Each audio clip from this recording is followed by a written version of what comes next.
అడ్డంకులు తొలగాయి, శిక్షణ ఆగింది. ఇక్కడ కానిస్టేబుల్ సుమారుగా 2000 మంది కానిస్టేబుల్ 2023 బ్యాచ్ సంబంధించిన కానిస్టేబుల్ చిన్న చిన్న కేసుల వల్ల పిట్ కేసులు, 420 కేసులు, బైండ్ వర్క్ కేసులలో చిన్న కేసులలో వాళ్ళకు ఉద్యోగాన్ని అడ్డుకున్నటువంటి నేపథ్యంలో మొదటి నుంచి సీఎం దృష్టి తీసుకెళ్ళి, డిప్యూటీ సీఎం దృష్టి తీసుకెళ్ళి, అక్కడ ఉన్నటువంటి home principal secretary, intelligence chief దృష్టికి, డీజీపీ దృష్టికి, అనేక మంది వివి శ్రీనివాస్ బోర్డు ఏదైతే పోలీస్ బోర్డు ఉందో పోలీస్ బోర్డు చైర్మన్ దృష్టికి, జైబీఎం టీవీ లెటర్ ప్యాడ్ మీద వాళ్ళందరికీ రిప్రజెంటేటివ్ చేసి, వాళ్ళందరినీ పర్సనల్ కలిసి, వాళ్ళందరికీ చెప్పే విధంగా వాళ్ళందరినీ కన్విన్స్ చేసి, వాళ్ళకు ఉద్యోగాలు వచ్చే విధంగా ఎవరైతే ఉన్నాయో ఆ ఉద్యోగాలు వచ్చే విధంగా కృషి చేయడం జరిగింది. అందులో భాగంగానే 158 మందికి అయితే ఉద్యోగ అవకాశాలు వచ్చినాయి. వాళ్ళందరికీ కూడా ట్రైనింగ్ పంపించేటువంటి ప్రయత్నం చేసి, ట్రైనింగ్తో పాటు వాళ్ళు ఇప్పుడు కూడా ట్రైనింగ్ చేస్తారు. వాళ్ళందరికీ వెంట ఉన్నది ఒక జైబీఎం టీవీ నేను మాత్రమే అనేటువంటి ప్రధాన వార్త కూడా రాసినాను.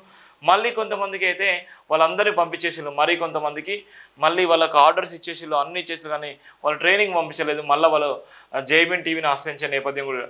అడ్డంకులు తొలగాయి, శిక్షణ ఆగింది. రాష్ట్ర వ్యాప్తంగా కానిస్టేబుల్ ఉద్యోగాలు అర్హత సాధించిన అభ్యర్థులకు న్యాయం జరిగే విధంగా పీసీ అభ్యర్థులకు అండగా నిలిచి అలుపెరుగైన పోరాటం చేసిన జేబీఎం సంస్థల అధినేత బరిగెల శివ ఒంటరి పోరాటంతోనే ప్రభుత్వం స్పందించి రాష్ట్ర పోలీసు బోర్డు ఉన్నతాధికారులు పీసీ అభ్యర్థుల కేసులపై విచారణ కమిటీ నిర్వహించి అభ్యర్థులకు న్యాయం జరిగే విధంగా బోర్డు చైర్మన్ అడిషనల్ డీజీపీ శ్రీనివాసరావుకు పూర్తి బాధ్యతలు అప్పగించగా ప్రభుత్వ ఆదేశాల మేరకు తన పరిధిలో విచారణ కమిటీ నిర్వహించుకొని పీసీ అభ్యర్థుల ఆటా స్టేషన్ ఫారంలో పొందుపరిచిన వివరాలకు పరిగణలోకి తీసుకొని రాష్ట్ర వ్యాప్తంగా జిల్లాల వారీగా నిఘా విభాగం నుండి పంపబడిన అభ్యర్థుల వ్యక్తిగత విచారణ నివేదికలను పరిశీలించి రాష్ట్ర వ్యాప్తంగా 150 మంది పీసీ అభ్యర్థుల క్లియరెన్స్ జారీ చేస్తూ రాష్ట్ర పోలీసు బోర్డు శాఖ కారణం ఉత్తర్వులు జారీ చేసింది. అందులో భాగంగా ఎస్పీ విభాగం నుండి పీసీ 80 మంది అభ్యర్థులకు తక్షణమే పోలీస్ శిక్షణ అనుమతించి పంపించగా సివిల్ 34, ఏఆర్ 31, ఎస్పీఎఫ్ 3 మొత్తం కలిపి 67 మంది పీసీ అభ్యర్థులకు పోలీసు బోర్డు ఉత్తర్వులను అనుగుణంగానే శిక్షణ అనుమతించకపోవడం మరో వెలితిగా ఉంది. విచారణలో భాగంగా అర్హులైన పీసీ అభ్యర్థులను శిక్షణ అనుమతించాలని కోరుతున్నారు.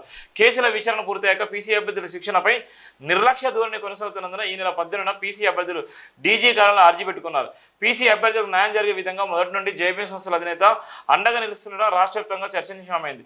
పీసీ అభ్యర్థులకు అన్ని రకాల విచారణలు పూర్తి క్లియరెన్స్ పొందినప్పటికీ శిక్షణకు అనుమతించడంలో జాప్యం జరుగుతున్నందున పీసీ అభ్యర్థుల కుటుంబాలు సతమతం అవుతూ ప్రభుత్వ తక్షణమే సాయం చేసి తమ కర్తవ్యం నెరవేర్చాలని వేడుకుంటున్నారు. అమ్మాయిలు సైతం ఉద్యోగ శిక్షణ అనుమతించాలని చేస్తున్న పోరాటంలో భాగంగా న్యాయం జరిగేలా సహకారం అందించాలని రాష్ట్ర సీఎం రేవంత్ రెడ్డి ప్రభుత్వాన్ని టీఎస్ఎల్పీఆర్బీ చైర్మన్ అడిషనల్ డీజీ శ్రీనివాసరావుకు వేడుకుంటున్నారు.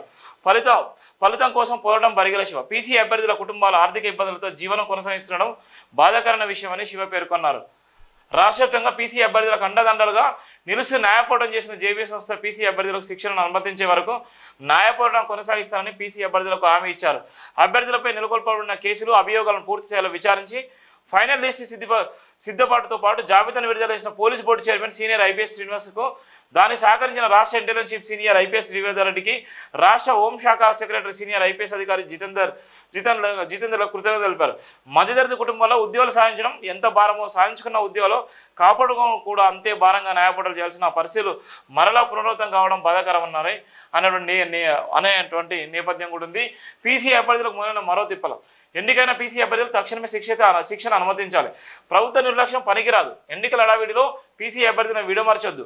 ప్రభుత్వం పోలీసు బోర్డు కనకరించని అభ్యర్థులను శిక్షణను పంపాలి. సాధించుకున్న ఉద్యోగాల్లో సంతోషం లేకుండా పోతుంది. అమ్మాయిలు అరిగోసపడుతున్న కనికారం ఎక్కడ? కార్యాలయాల చుట్టూ కాళ్ళు అరిగేలా తిరుగుతున్నారు.